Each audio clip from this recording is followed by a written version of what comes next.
Hey everybody, welcome back to the Wickedly Talented. I'm here with my co-host, Jab1000. Hello, we are here. I don't know why you say that so weird. Excuse me? You say hello, so come on, put a little bit more character into it. Like you did in practice, you go, oh, No! What? Are you fucking Okay, anyway. Welcome back to another episode of Wickedly Talented. Today we're going to be talking about, and I'm going to read what I have here, process of making custom / what we like when looking through a custom. I wrote this so I don't forget it because of my early onset Alzheimer's. So that's what we're talking about today. What basically the basic process of what I think most people go through when making a custom, and generally speaking, what we like to see when we're looking at a custom. You know what I mean? Yeah. Mm-hmm. Starting off, I think we can spout out our favorite custom maybe to maybe get that ball rolling. I'll say roll the ball. I'll say my favorite custom that I've played and have consistently played is Madame Medusa, that's on the table officially, curated. I just like her gameplay, like her items, like how they seamlessly go into each other, like how she doesn't really have a game phase. She has game phases, but it's not anything that's like literally these huge changes of gameplay and stuff. So she's very cool, and I can go more in depth into it later. Anyway, Jap, your favorite custom, go. My favorite custom is definitely Yubaba, and I can explain how she fits sort of at the top of my list. Mm-hmm. I always enjoyed customs that have a gameplay where they get progressively stronger over the course of accomplishing their goal. And Yubaba, especially the very old Yubaba that I first played a long time ago, when she accomplished the majority of her clients' conditions, you'd have a whole bunch of powers like pay nothing to play effects, do an action twice per turn, be able to draw up to 6 cards. And that was such a good feeling of accomplishment and a payoff for playing the character. So I think that's one of the big things that makes a custom fun for me, is when there's a big payoff at the end of Power what spike. you're doing. I think there's a difference between I get that, yeah. some villains like Yubaba who have this gameplay where you have to really work to set up things. You have to put effort into playing the right cards, setting up all the combos you need, but you're rewarded for doing that. Compared to, I think there are some villains where you get a very immediate payoff sometimes for cards, where the spike, like you're saying, is like very, very immediate in that sense. But with Yubaba, I feel like there's a much longer period where you're putting in the work to eventually get that power up. Mm-hmm. And before I forget, Yubaba was made by Swallet, and Madame Medusa was made by Failure Factory. Mm-hmm. So yeah, I really agree with that power spike idea, or not power spike, sorry. The more power growth, the more you play, the more you feel stronger as a villain. Not only is that a thematic element to those villains, as well, once a villain is like let's take for example any old villain like Ursula. They're trying to claim their power, you know what I mean? The more they're doing, the more powerful they're getting, and it's going more in favor of Yubaba. Like in favor of Yubaba, it's literally being shown by her clients, and other villains are just bisexually playing the game. They're also getting stronger, but Yubaba definitely has that on the nose. Hey, you're getting stronger the more you play as you serve more clients and everything like that. Which again, not only shows thematics, but also, again, it seems like fun gameplay. It seems like amazing, just fun gameplay. It's interesting that you mentioned Ursula, because I think one of the main times that I've shown my like for that kind of gameplay is when I made Morgana, when I was designing her. In the movie, when she gets a trident, she gets the power to control all the sea creatures, right?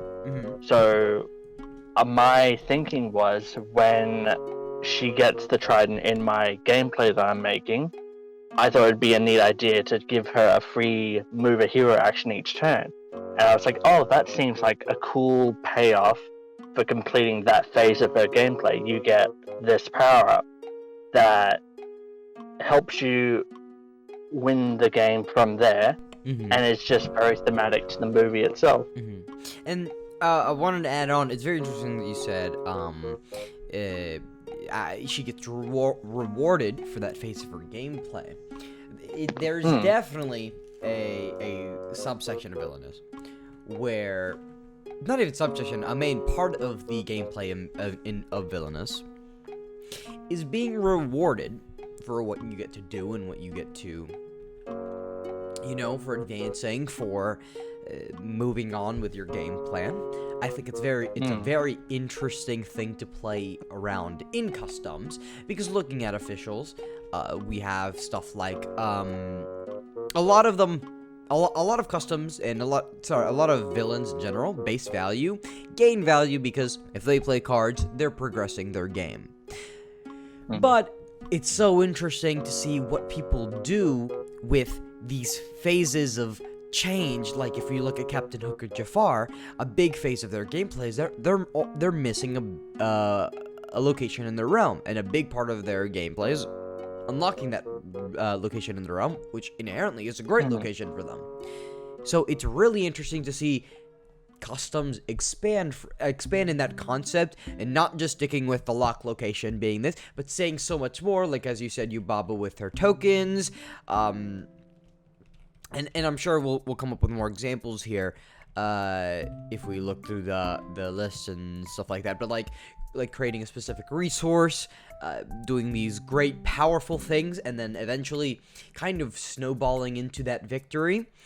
It's just very interesting to see phases of gameplay be rewarded, and then see how each custom plays with that differently, like Governor Radcliffe, or where he's getting to unlock and relock his realms, do whatever and progress, and basically every villain in this game seeing how they're rewarded through each phase gameplay. Yeah. I liked what you said when you were talking about how the official villains, they're all playing cards, advancing their goal.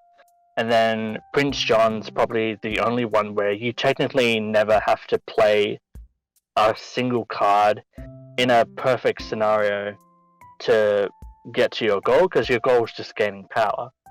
But I think I like what you said, where it's about the points of interaction that happen. Because when Prince John gets a single hero played on him, then that gives him like something to think about. It gives him new credence, that adds a new dynamic to the gameplay immediately. So it changes it up. Yeah, I was gonna say, not that takes away from Prince John's gameplay. I think Prince John doing away with that is also an interesting concept, because Prince John turns the tug and pull gameplay of Villainous to now a whole part of how he wins. A big part of Villainous is the tug and pull gameplay aspect of playing Fates, having specifically decks that are these specific decks to screw you over, and then your villain decks that are supposed to get you out of those Mariana trenches. And then there's Prince John, that his whole gameplay is that tug and war of gaining and spending power, doing all that. So the fact that he makes away with this cool and interesting design concept is a very good way of doing it. And I don't think I've seen personally, I don't think I've ever seen a custom do it as well as Prince John has, if not just copying what Prince John has done so far. But that's what I've seen, obviously, and I have a very limited knowledge on every custom. Yeah, I think there are some customs that you can see an essence of a push and pull system, in the sense that there are customs where, as you play cards, you advance. As your opponent plays fake cards, you're slightly pushed back from your objective, either by maybe there are cards that make you go back a step in that process. I think even maybe like, would you say Medusa is a kind of push and pull character? She's definitely a push and pull character, but not in all her gameplay. It's really only shines specifically in her end gameplay. Medusa's gameplay specifically revolves around getting her set pieces out, and then being able to actually do her objective. So it turns into kind of a waiting game, scrying game, and then that end game for Medusa completely flips her script. You no longer scry anymore. Her phase is that phase is done. You're no longer scrying, and now it's all about playing Penny to that cave. For those people that don't know Madame Medusa's objective is to play basically a MacGuffin card called the the Crystal Skull, or no, the Devil's Eye. She has to play the Devil's Eye, and she needs to start her turn with Penny, who is a hero, at the location at the cave. And she needs to start her turn with Penny there 3 times. The main way she gets her there is through certain cards, as the fate deck is pretty strong against keeping her at just one location. So it really comes down to, at the end of this game, because keep in mind, Medusa does not do anything if if the Devil's Eye is not out. It is just purely blocking your location and not doing you any good. You still want Penny out, because not only does the item that plays Penny, Teddy, give you benefit, but also it's good to have her out already, because any attempts to thwart you there will kind of be in vain. Not saying that if not even saying that if at the start of the game you get the two cards that would screw you over, they don't really do anything. But it's kind of good to get her out there early, just to have her, despite her covering one of your best locations, which is the Morningside Orphanage. That is a very important top fate. Gain 1 power, play a card and vanquish. However, you don't really vanquish much with Madame Medusa, as I have seen when I've played her. But getting back on point, it's very interesting to see her gameplay completely shift. It's a combination of these two things that we've just talked about, the phase changing and the tug and pull aspect, as Madame Medusa goes from this person that wants to scry through her whole deck to find her MacGuffin, to MacGuffin items, where she wants this pulley to recycle cards. She wants the Swampmobile to gain extra actions. She wants more searches so she can scry more. She wants more what's that card? She wants more get down to move Penny when she starts getting to that ending, and then she also wants all her items because they are all very tremendously useful for her.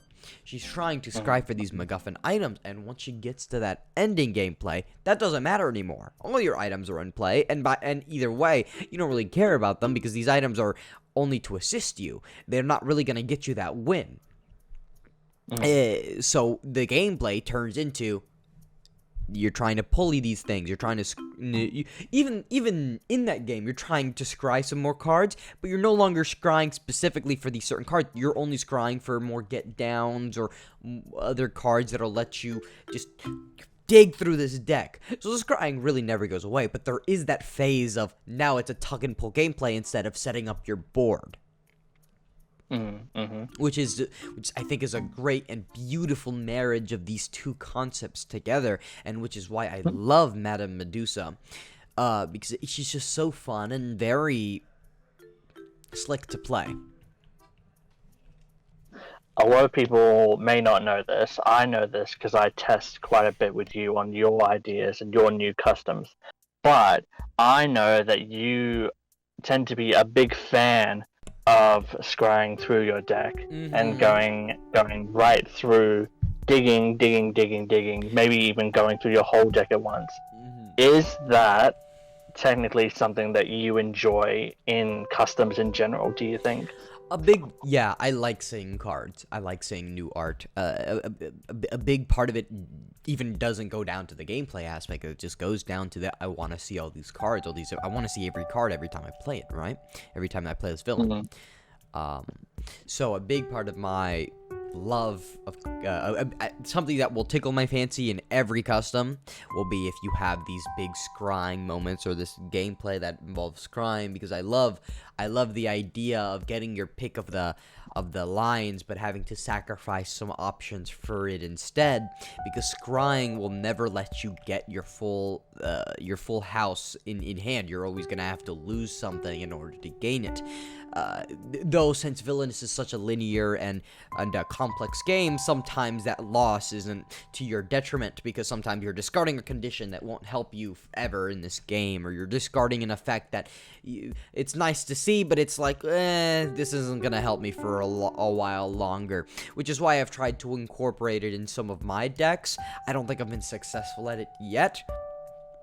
But April Fools definitely will show the power of the scry whenever I actually get to finish him. People who've tested me know who I'm talking about. I'll keep it a surprise for anybody who doesn't know, but April Fools is coming soon. I've been teasing it for a while. I think since the beginning of August, at least his second version. But I did start teasing him then, but I do need to finish them, as I've taken a little bit of a break of custom making just because I've been so busy. But yeah, it's definitely a big part of my gameplay, and I know about you, as we talked about in our last podcast. You love that power gain, and that's why Yoshikage Kira, or sorry, not Yoshikage Kira. But what was her name again? The Medusa one. What was her name? Morgana. No, I know it was a Medusa, but I know that was the trigger word for her. Morgana was. Yeah, I mean, that's what we said to get it to them. But yeah, I know, and we've talked about how you love that power creep. So I think everybody, when they make their customs, has something that they really like to latch onto, a gameplay that they really like to replicate, because like, in the grand scheme of things, everybody's gonna do everything possible with a custom, really. For the most part, that's like not so out there. So everybody tends to latch onto the things that they like to do and like to see and like to play, because not only are you creating customs for yourself, but also because they're just, it's fun to create a gameplay style that you really resonate with. And I think that's a good lead into. Oh no, sorry. No, go ahead. Go ahead. No, I don't. Yeah, you can go ahead. No, I think that's a great lead into talking a little bit more about what goes into making a custom. How does it start? What kind of ideas do you start and build a base from? Because I know I mentioned last episode about how I had a real love for be prepared type cards, like in Scar's deck. So be prepared originally is a card that discards the top 3 cards of your deck. Then you get to pick up either 2 allies or 1 effect from your discard pile and put it in your hand. And that was, early on, that was my preferred way of getting things from your discard. And I think I did have an idea about digging through your deck at that point, because I think I had a similar idea about you, that I want to make the cards all worth playing. Do you know what I mean? Yeah, you don't want to have a useless card in there, right? Yeah, I think that's where I've sort of landed at this point, where I focus a lot less on the digging. I think. Mm-hmm. I think I'm not as big a scryer as you are for sure. Mm-hmm. But I think my philosophy has really turned more towards I am giving you these cards and I want you to play them. I don't want you to have to feel like you need to get rid of them. Mm-hmm. I want you to feel like you can just play them, play cards, do things, all that stuff, instead of just sort of going through and only looking for the really important things. Mm-hmm. Yeah, I think design philosophies around things that you like and around like how those things sprout is a very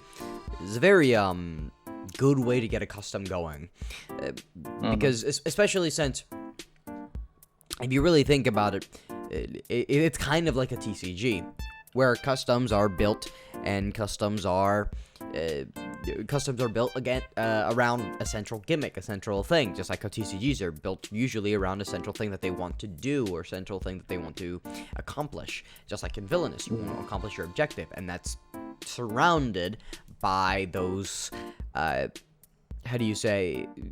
surrounded by those design concepts. Delving into that design idea, I think a good first step, if you the audience ever wants to make a custom, and I'm sure many of you have, a good way is just getting a gimmick through. I think my favorite thing is just to start off with a gimmick whenever I'm about to make a custom, as once you pick out that gimmick, it's not easy, but it's definitely a good starting point to just get what you want spat out, you know what I mean? Mm-hmm. Usually the way I make a custom, or I find a way to do a custom, is, hey, I want to do this custom, I want to do this gimmick thing, who would be a great character to fit it? Or I start with a character and what a gimmick would be great to fit them, but either way, I'm still wanting to create a gimmick for them, and then I try to build around that gimmick, and I feel like that's one of the most natural ways to start building, you know what I mean? Would you say you have a list of more gimmicks that you want to make customs around, or is it a list of characters that you want to make customs around? For me, it's definitely characters, but I definitely develop those gimmicks with those characters before I even do anything with them. And if I don't see a character as able to contain a gimmick that I deem fit, I usually can't go along with that character, because I'm just like, there's not really I can do to accomplish this, you know what I mean? Yeah.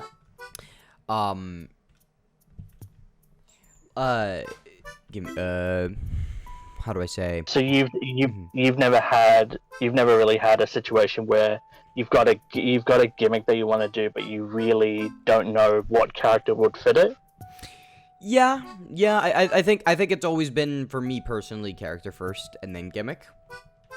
Yeah. Because I like finding characters first and then creating a gimmick. I know I'm preaching a little bit, preaching out of what I'm practicing, or practicing out of what I'm preaching, but both ways work.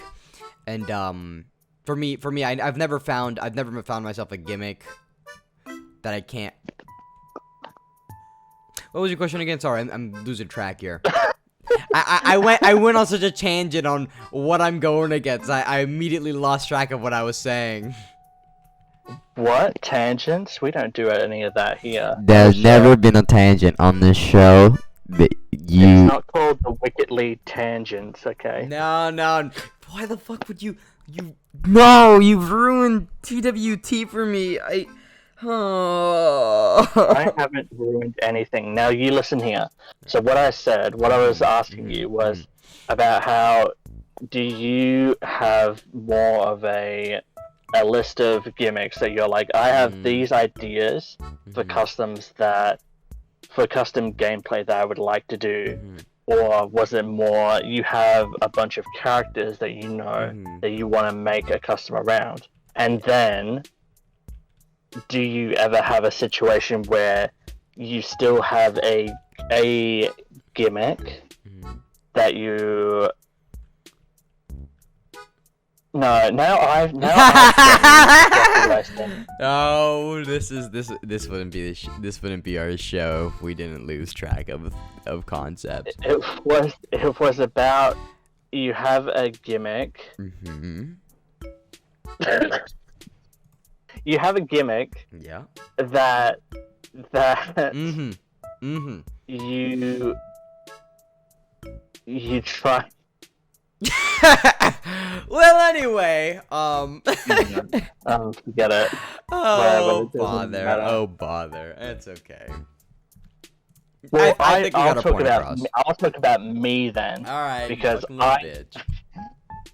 Because I think I'm sort of the same. I have more of a list of characters more than I have a list of gimmicks, and I always, I think, have the character in mind first, and then I really focus on having a gimmick that fits what I think about the character and what they do in the property that they're from, which I think that's one of the things that is probably more universal with creators that we know, Yeah. that they it's important to create the concept with characters, basing it on sort of their main character traits, what they do, in order to create a concept that really feels like it's for them, you know.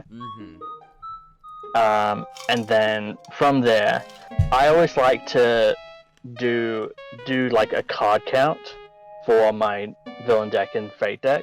So I know that I've got 30 cards to work with, 15 in the fate deck, and so I kind of work from there to go, okay, how much room do I have to put in these cards that I want?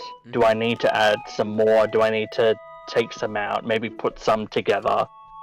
And that's one of the things where I like to get the conditions down pretty early, because I go, all right, that's four of the 30 cards locked away. That's easy. what I was gonna say. Yeah, I think it's pretty uncommon. I asked a couple people about this a long time ago, but I was like, so what do you guys think about conditions? Is it like, do you guys design that first? You guys design that second? And a lot of people that at least I found, I might be added on the server after this, saying, no, I do this too, but I find that a couple people at least, rule 2, they design their customs last. Or sorry, they design their conditions last. Yeah, they design their customs last. No, okay.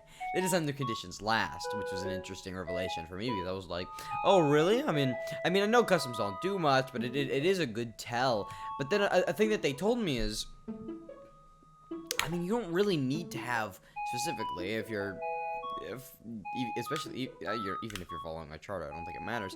You don't really need to have 4 conditions, which really opened my eyes to that, because I was thinking, every official island does have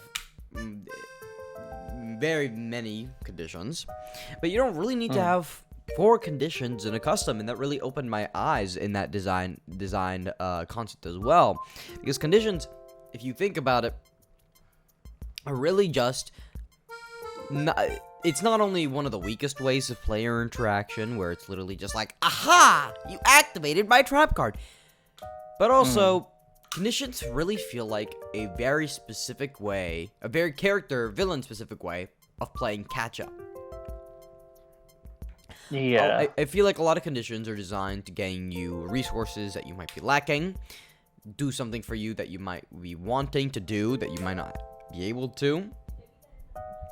It is a very interesting form, in a very interesting way, to solve the problem of a villain's a villain's lack in a certain gimmick. Like, maybe a kind of mediocre example, but it does relate to the creator, Beatrice, at least her newest update. only has three conditions. Only has one version of copy of three conditions. I forget what it's called. Yeah. I think it's Swarm or something. And Mhm. I think it's very easy to trigger. And then it just gives every location a slime token. Every unlocked location a slime token. And to me, that really, when I played Beatrice, I love Beatrice. She's very fun to play. But I realized that's a big part of her gameplay, where it's literally just triggering off conditions. So conditions are another thing that really people can play with and see if they really like, because it can transform from this wicked way of wicked and weird way of catch up to a very big and integral part of Beatrice's gameplay, as Beatrice has to play slime tokens all around her board, and sometimes you might not be getting what you want, because the way she places slime tokens in her on her board is specific cards that might play to specific locations. You might need it at the desert quarry instead of your farm or whatever it is. I don't remember the location names on hand, unfortunately. Sure. But my point being that condition turned from playing catch up to playing a very integral part, because since there's three copies and since it's a very easy trigger, potentially it just happens three times, and that's three sets of slime that go onto your board, which is a very interesting way of not just balancing but also design concepts for these conditions. Yeah. I think that the classic example that probably most of the community in the server would know about having conditions that feel like they're a main part of gameplay would probably be the Radiance, in my opinion, because the Radiance has a very well-known combo of having their condition, which is triggered very easily. It's triggered by the opponent gaining 3 power, and it adds an infection token to their locations. And infection tokens are obviously very important to the gameplay. And then they also have an ally that is able to grab things from the discard pile. So with a condition that's very easy to trigger and also fits their gameplay very well,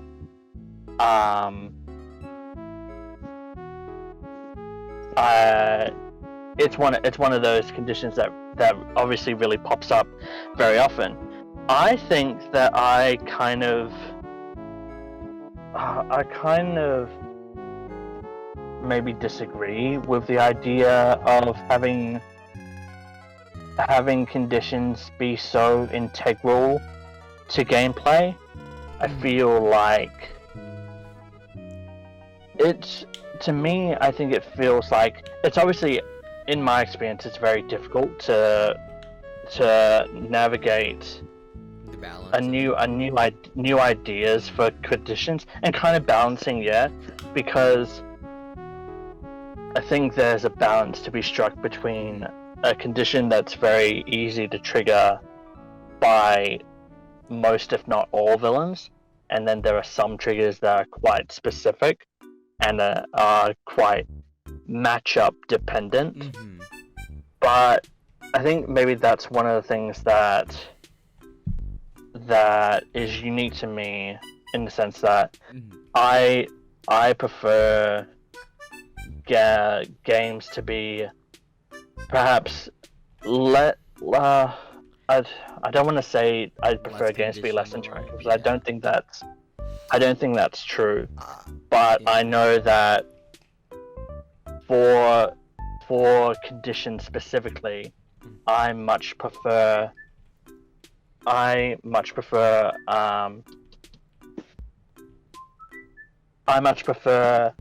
Normal cards, customs yeah. to be as like less. I think okay. In my experience, it's about, because if you have conditions play on you continuously, I think maybe it's just it feels more disruptive than it should be to me. Yeah. To me personally. I think, for me personally, there's two issues with making conditions a big part of, how do you say, the gameplay, because not only are conditions the most unique base card type in the game, so to slap it on to be an integral part is kind of I don't want to say weird, but it's definitely a little bit of a cake since it triggers off other people, but also because in the world of customs and how everything works, they don't have to follow design standards for the most part. And so for conditions to be a big part of the gameplay kind of relies on matchup variability, which some people might like, but I kind of dislike, where a big part of your gameplay kind of gets struck down because your opponent just maybe doesn't have gain 3 actions because that's their gimmick or whatever, or it depends on triggering on some certain thing. So that's why I feel like since conditions trigger off other players, and we're in the world of customs where anything goes as long as it's fair and balanced and fun, I guess. As long as it's fun, anything goes. Yeah. I feel like to have conditions as a big part of a gameplay is kind of just, unfortunately for me, not a big thing that I'm into. Yeah. Besides, I guess, Beatrice, but even then I don't like it there. I don't love it there. I'm not gonna say I don't like it there. I don't love it there, but it's all right, you know. And yeah. To finish off the statement, well, I won't be getting it in this podcast, but honestly, it would be a great one it'd be a great idea for the next one. Competitive viability. Yeah, for sure. It also lacks in consistency sometimes, because brilliance triggers off very easily, so it doesn't really need to worry. Which brilliance, by the way, is the one that triggers off gaining 3 or more power. But for radiance, but it definitely with other conditions like with prophetic, during their turn, if another player moves an ally or item, which ironically, a lot of villains don't have those.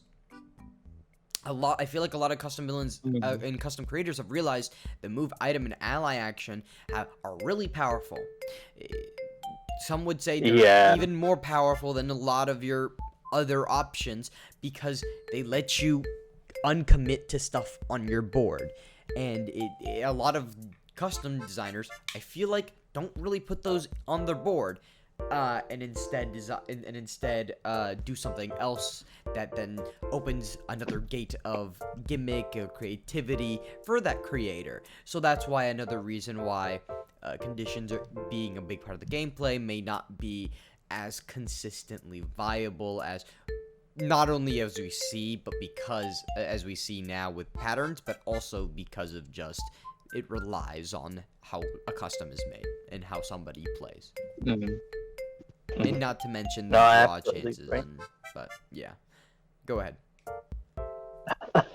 No, I was just gonna say I agree. I think that's a very valid point about how to implement conditions into your idea, and thinking about it's one of those things that I think shows sometimes when people aren't thinking about how your opponent feels playing against your custom. Do you know what I mean?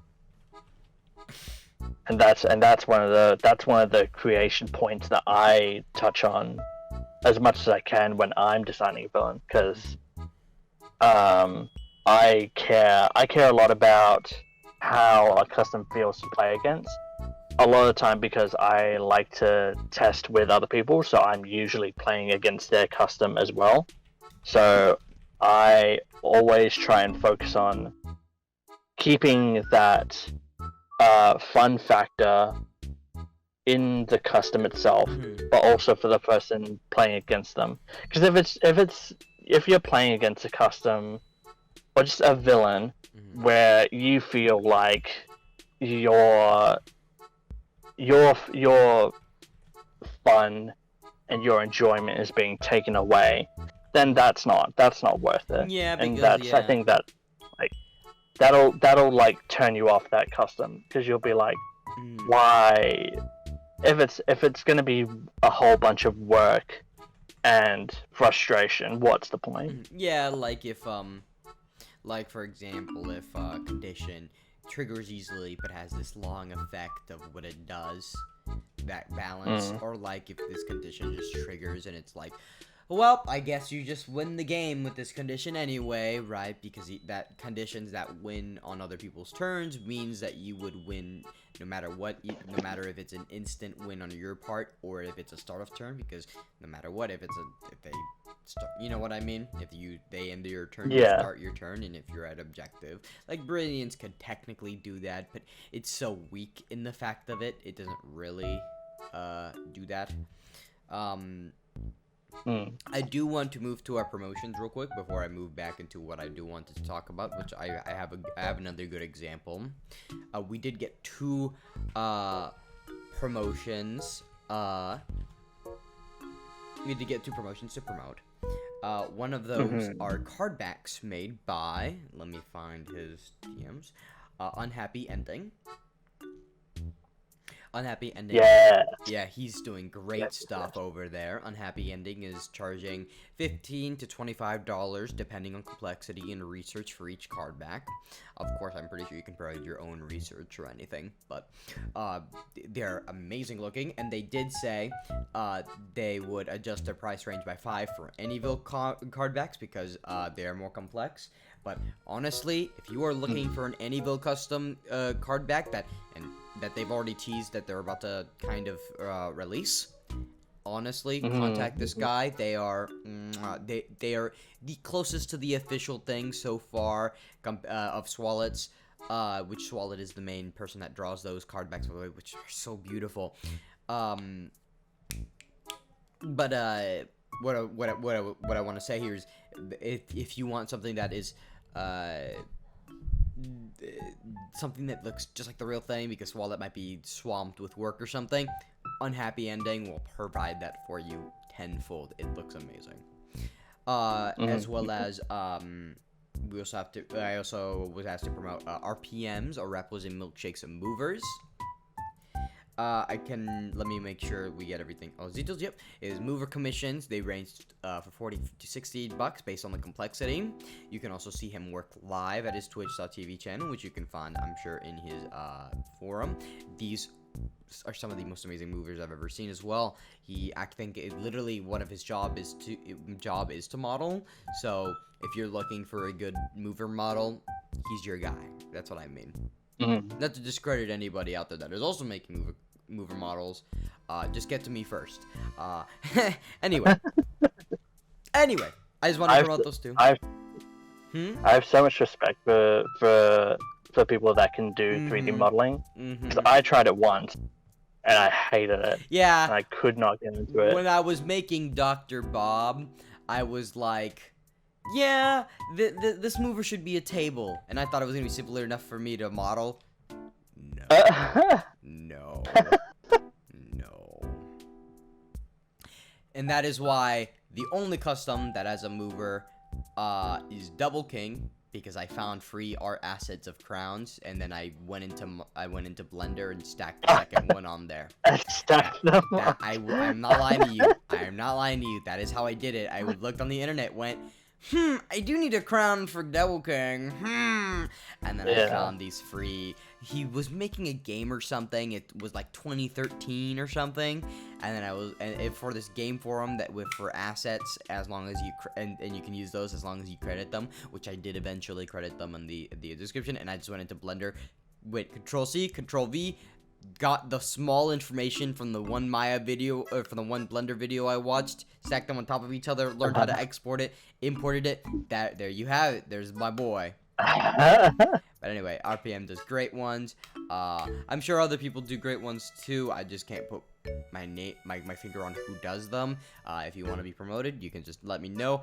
If you do unique ones, like The reason I promoted both of them, is because one does card back, one does mover. So if you do have, if we're basically just advertising card backs here, it'll be spread out through multiple episodes instead of just stacked onto one, because I feel like it'll be better if we promote more variety of commissions out there. But anyway, back into the limelight. My one example that I also have about conditions being a very powerful grasp, and maybe consistently, this villain is not officially curated. However, I do enjoy them very much. It is Hangfire. Hangfire not only has a very interesting condition in that of imitation, but he also has inhumane. Hangfire's objective, real quick, just to state it out here, is to have the statue revealed and have a special type of hero, to have none of them in his realm. Inhumane not only reveals the statue, which is the main way he wins, but and by the way, he has no start of turn, it's just instantly. It is also it also discards the special type of hero, which is called the Citizen. It is insanely powerful, and the way to trigger it is just if anybody shuffles their deck or fate deck. Not only is that insanely easy to trigger, because the fact of the matter is, people will be shuffling things, especially if they're looking through their decks or if they're finally emptying through them near the game. It is insanely good to where you will, if you see people playing Hangfire, you will see them play this twice, through as many times as they can, as many times as they can, because not only is this a free discard on their main objective, it will reveal the statue, which would then assists with their sub-objective of killing even more citizens. It is a huge ramp tool that is the easiest thing to trigger, which falls into, kind of makes me uncomfortable in the sense of it might be too strong. I think it might be too strong. And that's not even talking about imitation. Imitation being very flat words. You perform an action, I perform it if it's not a fate action. Which is insane, because let's say you're playing Joke Villainous, and you get and you're playing against the guy that wants $1 million, and he gains 1 million power off one of his actions or whatever. And then you play imitation, sorry. There you go, you just have 1 million power, GG, no whatever. But obviously that's the joke answer, but either way. We're going to the very extreme end of the scenario. Yeah, but the realistic scenario is somebody performs a game 3, you perform a game 3. Somebody performs play a card action, you perform play a card action. I don't see this being used for much else. Maybe move a hero. But of those are kind of far in between in villains. I don't really see too many move a heroes unless they really need it, or it's a custom that might not be as well balanced. But those are two examples of, in a deck that I love, I see these hugely powerful, insane cards that do a lot, that you will see played not only because they're easy to play, they're very simple and triggered very easily, but because they just help you out so much. Even if it was just that they were easy to play and they didn't do much for you, you would probably see them all the time, just because getting them out of your hand is that good. You know what I mean? Especially since in the rulebook, it technically says you don't have to, even if the condition says you have to do something, you don't have to, whatever the rulebook says, because none of the official ones say that you may, but whatever. But yeah, it's literally this thing of you will see them get scried into the discard pile anyway, even if they are useless, because you want them out of your hand. But yeah, that was my example for these uber powerful condition card that, while I love Hangfire, kind of drags that out to me. Yeah. Which is one of the main things that keeps me back from wanting Hangfire to be a curated custom, if that will ever happen in the future. to where I feel like if he were ever to, Inhumane and Imitation would need to be nerfed. Because they are very powerful. Yeah, I think sometimes they're the really obvious ones. If you know that you can feel when a condition's overpowered, right? Because you feel it. Obviously, it's being played against you, and you can tell when it's like that feels like it's doing too much for such an easy trigger, right? And you go, that seems a bit sus. Yeah, I wanted to say it's gaining them a lot of value for something that you do offhand, which is a good transition into cards that make you design decisions, cards, whatever, that kind of don't make the player feel all too good. I think a big part of I was just gonna say before we move from there to kind of round it off. What would be your suggestion for people who are thinking about their conditions for customs they're making? I say look at Prospero Hall conditions, specifically Prospero Halls. I think they really nailed it with those conditions. I think they're a good boilerplate of if you don't know what your condition wants to be, then that should be your condition. If you don't want to use officials or if you want to have a good base point, I think a good way of making a condition is looking at your villain on an analytical, maybe even mathematical level. What are they lacking? What do they want to what should they not thrive on doing? You know what I mean? But something that they kind of lack in and could use in a scenario where they lack it, but they can kind of get a version of it while playing. You understand? Yeah. I think conditions that can really cover those weak spots, but you still want that villain to have that weak spot. Like, you still want them to be weak, but they still kind of work. I think those are pretty well-designed conditions in my book. Or just put a basic condition that maybe just boosts that villain up a little bit more. But something that is very much just a boost. You don't want this to complete an objective. You want it to maybe push for an objective in certain scenarios, but not be this thing that always is a hard hitter that every single time it's over, right? Yeah. Like a beautifully designed condition from, I don't know who made this one, but from Senpai, as I was looking through their cards, Charm has multiple connotations, because it can move an ally. They can move an ally, and at any point in the game, which could relate to their objective. And I won't go into it because it's a complicated objective, but Senpai's objective Charm is a great example if any of you want to look at it. No, please go into more detail. No, I don't think so. Anyway, back to what I was saying about card designs that might feel the player.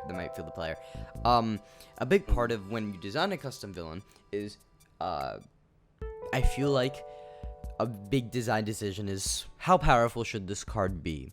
We're gonna go into it more in depth into other episodes of how to specifically design a villain or what these things should be, but in a sense, what I'm talking about is, for this card costing this much, how much should it do, and what should it do?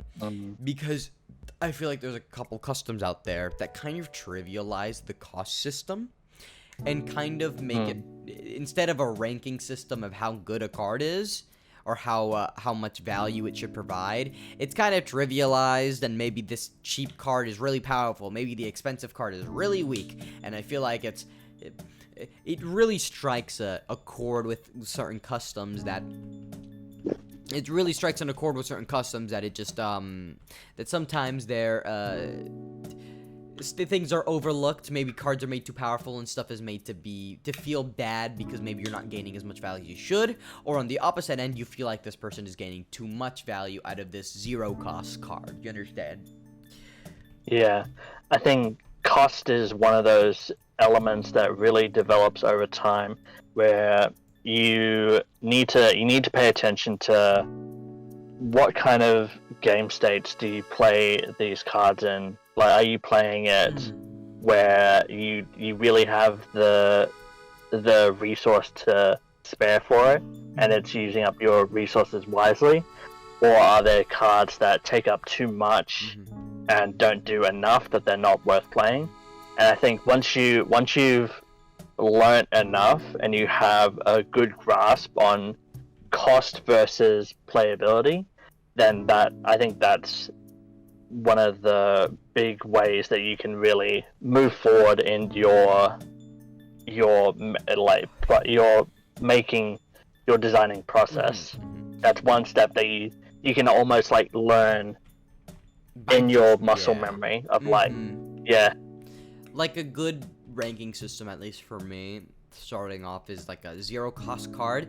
When you see a 0-cost card, you usually think this is either for power gain, because why would you want a card that costs power to gain power? So a lot of the 0-cost cards slot themselves into power gain, or a card that you see really commonly doesn't do a whole lot, but it's so common that it's just free at this point. You know what I mean? Like Maurice in Radigan, which isn't a custom, obviously. Is it Maurice? Is that his name? I think it's Maurice, right? Bartholomew. Bartholomew. Wow, where did I get that name? No, I know.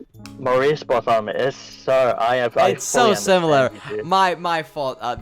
Thank you, Zaxby's, for teaching me name recognition. If none of you know what that is, Zaxby's is a fast food restaurant that I work at.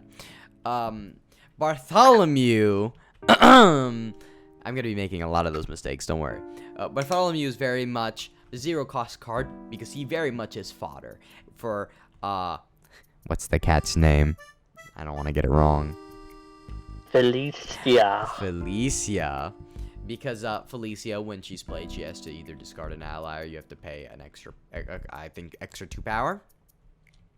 Yeah, that's right. So, Bartholomew very much becomes fodder for that, and that's why he's a 0-cost card, because if you think of it mathematically, if he cost power, Felicia would be a 4-cost card instead, because to be able to play her, Bartholomew would have to be fodder, or she discards anything else, but even then, that just adds to her mathematical cost. So, for the most part, 0-cost cards either go into cards that don't do much but can be taken advantage of by other cards later in the game, or power gain. You don't really see too many effects or items that are 0 power that gain you this huge advantage. It's usually an effect of power gain, maybe an ally or item that doesn't do much but can be taken advantage of later on for setup.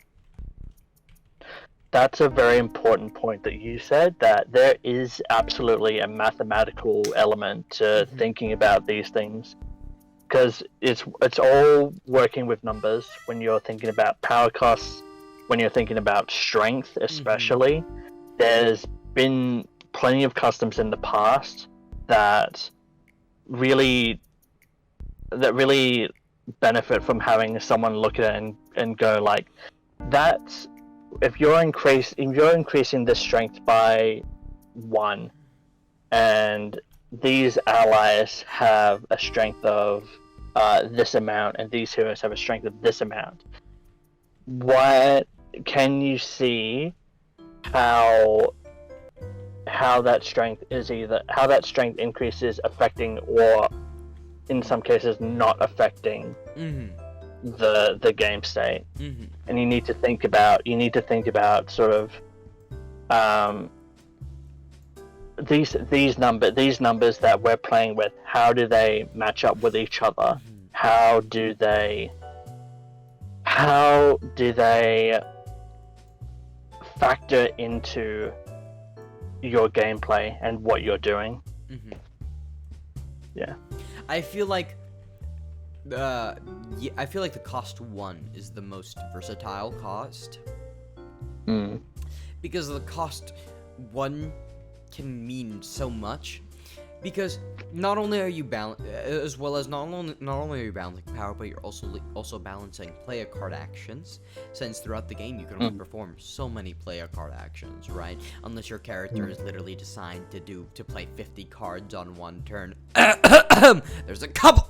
Anyway, Orochimaru. Sorry, did I say that? Anyway. I love Orochimaru, don't get me wrong, but I feel like it's the most flexible card, the most flexible cost of one, that being 1, because I feel like 1 can fit on resources that you want on the board all the time, or of cards that you have multiple costs of. It could go on a one-off card that does a very specific thing that might not be too common, but you might discard it anyway. You might discard it some games, you might use it some games, on this effect that you play consistently, that should be cheap, helps you out, but it isn't this useful. Or it could be a whole objective card, you know what I mean? It could be this card that you shouldn't be paying much for it, because you already set up a bunch for it, so this might as well be a cheap card that you play. You need that 1 power for the barrier of entry, but after that 1 power, which also, again, mathematically does decrease your options later on in the game, right, per round, because a big part of Villainous is saving up that power and using it later. It could very much just be an objective card that does a lot, despite it being, for its cost being 1. And you might think, well, why would I want to design a card that only costs 1 and does a lot? That feels like bad design to me. And what I say to that is, when you think about Villainous as a game, it's to reach an objective.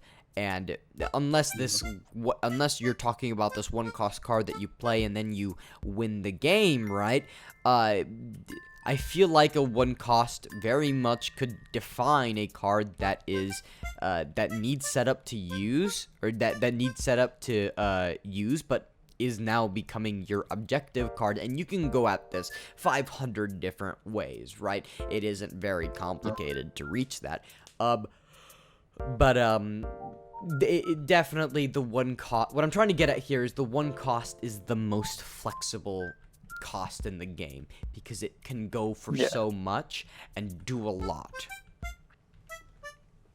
And I think sometimes you can underestimate how much just spending 1 power can suddenly close off, like you were saying, thinking about, oh, that 1 power, now it's gone, could you have used it in the future for something else?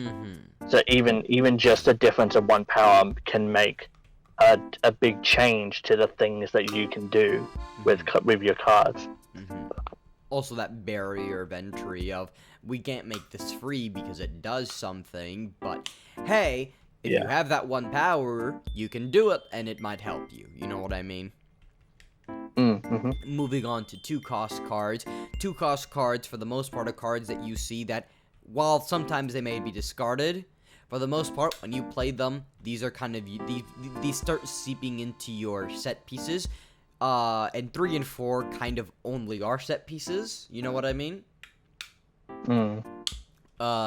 With exceptions, of course, but with 2 cost cards, it seeps into that thing of, these are your set piece cards that you want. And when I say a set piece, what I mean is cards that you want on your board basically all the time. They're your iconic cards. They're usually slotted under these iconic stuff for your villain. They're the set pieces, iconic things that you want to play on your board all the time, or usually maybe they're these effects that really pack that punch into your villain, whether that's recycling stuff, whether that's allowing you to do something to get under your leg of the opponent. 2 cost cards are usually the cards that you look at and you go, oh god, and then that changes everything, right? It really switches up the game in retrospect. They're the cards that you see and go, oh, alright, that's how they're gonna counter my fake card, right? You don't really see 1 cost cards countering too many fake cards unless, of course, they already had set up to begin with, or if it was a bad fate and it was a misplay. Yeah, two cost cards are those ones that always do a little bit more They to make always them do worth something. playing. Yeah, they always do Yeah. something, and they give you that little bit extra, and usually are that overthrow to changing a plan or changing something that happened on the board. I think, yeah, moving on to 3-cost cards, and I can just lump 3 and 4-cost cards in here. 3-cost cards, for the most part, become, for the most part, I see them as set pieces, or these strong cards that, because keep in mind, 3-cost, you won't see a realm with more than a game 3 on the board for the most part. Yeah. So, for the most part, if you play a 3-cost, it needs to do something, because it is taking away so much of your monetary value just out of the gate. So 3-cost Yeah. cards, you usually see them doing anything and everything. Maybe a strong ally, maybe a strong effect, whatever. And you usually see them doing a lot for their cost. And then going into 4-cost cards real quick. 4-cost cards, usually just set pieces. Usually stuff that you see that will either part of your objective, or the set pieces that if you don't play them, you basically can't really progress that well.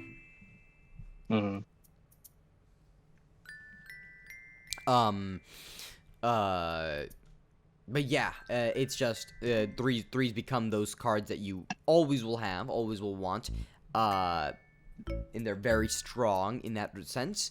Or in 4-cost cards, mainly being those cards that are just like, you need them because they let you win, right? Just about, yeah.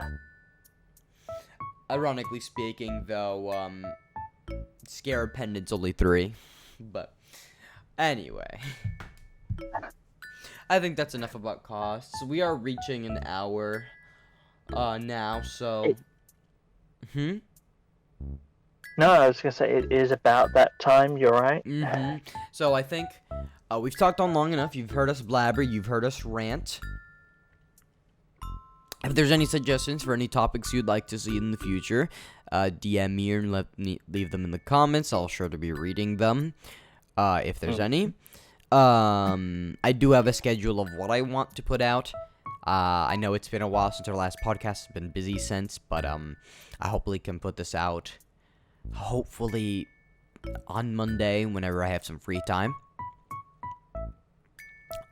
Which you'll be seeing it on Monday. I'm not gonna do a premiere for this one. I think I'm just gonna upload it and reveal it. If I think it's an important one, I'll put a premiere. Don't worry. Mwah.